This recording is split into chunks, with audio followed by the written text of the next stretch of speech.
Alright, thanks for watching. In this video I wanted to compare the EasyEyes keyboard to your average computer keyboard. This here is a Dell keyboard, and as you can see it's almost the same button placement of everything, but as you can see the number size comparison.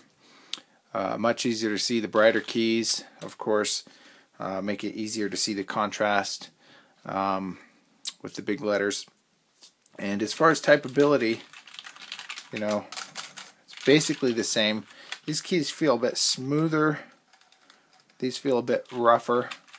The other thing you might notice is that the enter keys, the enter key here is kind of the standard size, and then they put the backspace tiny, which I don't like a small backspace button. I like the standard size backspace button. So why they did that, I don't know.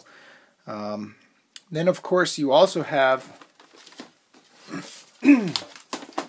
the EasyEyes keyboard that glows in the dark. This one here needs light, so like daylight, to charge it, and then with the lights off it glows. It's not a backlit keyboard.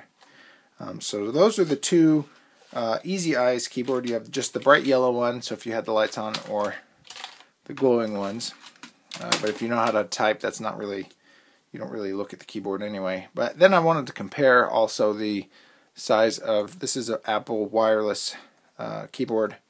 Basically you lose all of the insert home and the number pad. They did move the arrows over here, which kind of, you can see how they replaced it, but that's another comparison of the keyboards and the differences there. So anyway, thanks for watching. Please rate, comment, and if you'd like to see any other product comparisons or how-to tech videos, let me know. Thanks for watching.